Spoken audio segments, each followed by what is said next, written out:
Think about everything on your mobile phone.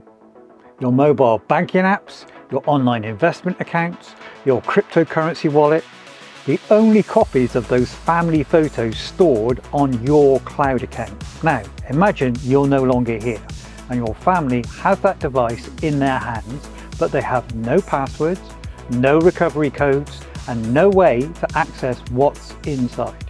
Now, in England and Wales, we are facing a growing inheritance problem that has nothing to do with paper and everything to do with data.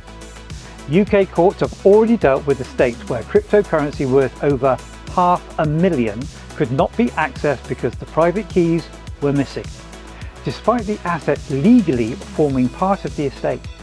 And those situations are becoming more common as digital wealth grows. And today, I'm going to show you how to protect your digital assets so your family is not left locked out of their own inheritance. I'm Jim from ELM Legal Services, and this is your guide to digital inheritance.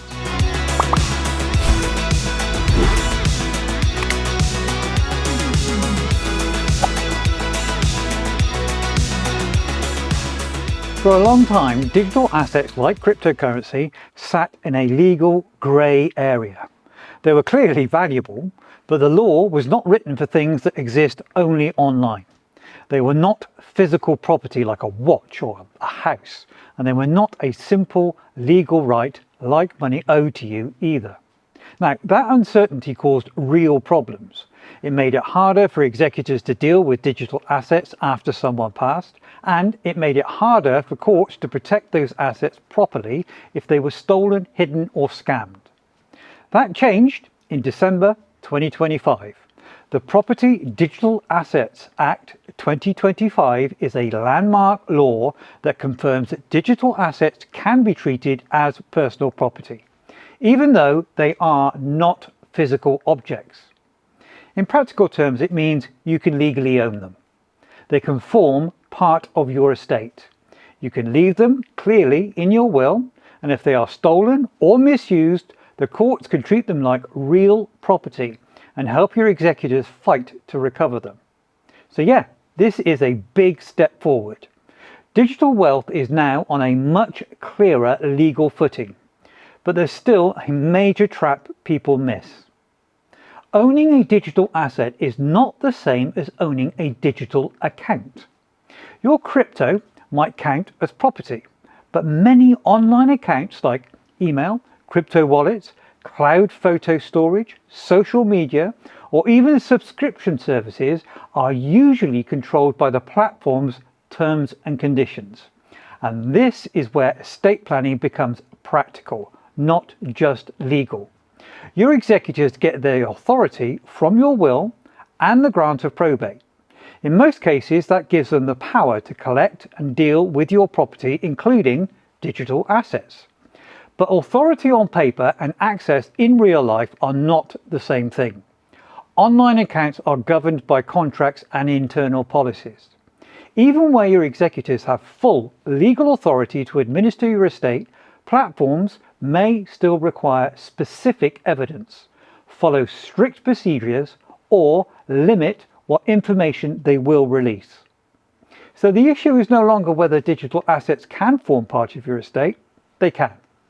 The issue is whether your executors can identify them, locate them, and actually gain access to them. That is why modern estate planning needs to cover two separate questions. What do you legally own, and how will your executors access it? Because in the digital world, ownership without access can still leave your family locked out. To protect your digital legacy properly, it helps to break it into three clear pillars, because each one creates a different kind of problem after you're gone. The first one is financial digital assets. These are assets that simply hold value. Cryptocurrency, online investment accounts, trading platforms, payment accounts like PayPal, they all sit there and exist, much like money in a bank or shares in a portfolio. The risk here is access. If your executors cannot log in, find the private keys, or obtain the recovery details, The asset may be legally part of your estate, but practically unreachable. With crypto in particular, there's no central authority and no reset button. If the recovery phrase is gone, the value may be gone with it. These assets do not disappear on their own, they just become inaccessible. The second one is business and value generating accounts. These are different. They do not just hold value, they create it, but only if someone is actively maintaining them. This includes domain names, websites, online stores, monetized YouTube channels, digital advertising accounts, and subscription-based software used to run a business. If nobody logs in to renew the domain, or pay the hosting bill, or manage the account, it can be suspended, expire, or be deleted. Revenue can stop overnight. A website can vanish. Years of work can disappear. Unlike Pillar 1, the danger is not just losing access, the danger is that the asset itself can collapse if no one steps in quickly. The third one is personal and sentimental accounts.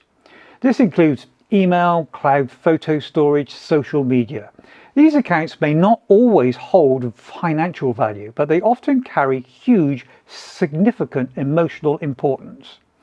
Access is governed by each platform's policies. Families cannot automatically log in, and providers may require formal processes before releasing data. Here, the risk is not financial loss, but emotional loss, memories that exist but cannot easily be retrieved. Once you see the difference between these digital assets, planning becomes clearer. Some digital assets simply need secure access. Some need active management, and some need clear instructions to preserve and pass them on properly. Now, there is another reason this matters, especially if you hold cryptocurrency. From the 1st of January 2026, UK crypto exchanges must begin collecting detailed user and transaction data for reporting to HMRC under new international transparency rules. The first reports will be submitted in 2027. This does not create a new tax, but it does create a greater visibility. Cryptocurrency is already treated as property for inheritance tax purposes. When someone dies, it is valued at its open market value on the date of passing and included in the estate. If the market is high on the day the tax calculation is based on that figure. If prices fall shortly afterwards, the tax position does not automatically fall with it. So why is this relevant to you? Because your executors will be expected to identify your holdings accurately and report them correctly. And if inheritance tax is due, they may need access to those assets quickly in order to manage the liability. If they cannot locate the wallets, confirm exchange balances, or access private keys, they could face both compliance pressure and cash flow pressure at the same time. In the digital world, good record keeping and access planning are no longer optional. They are part of responsible estate planning. So how do you deal with this in practice? You actually need two layers working together: platform settings and your estate plan. First thing is turn on the built-in legacy tools. These do not replace a will, but they actually make it far easier for companies to recognize the right person and release the right data. Apple Legacy Contact lets you nominate someone who can request access to data in your Apple account after your passing, subject to Apple's checks. Google Inactive Account Manager lets you decide what happens to your Google account if it becomes inactive, including sharing selected data with trusted contacts or deleting the account. Facebook memorialization settings let you appoint a legacy contact to manage a memorialized profile, or request deletion on passing. Second, back that up with a simple 3-step estate plan. Step 1 is create a digital asset memorandum, a private, updatable document listing your key accounts and assets and what you want to happen to each one. Step 2, make sure your will gives your executors clear powers for digital assets. A well-prepared will should clearly appoint your executors and give them the authority they need to deal with digital assets.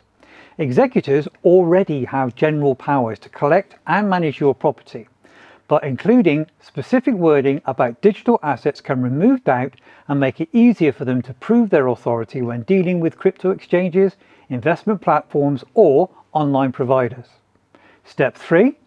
Plan secure access properly. Do not include passwords, private keys, or seed phrases in your will. Once probate is granted, your will becomes a public document, which means anyone can access it.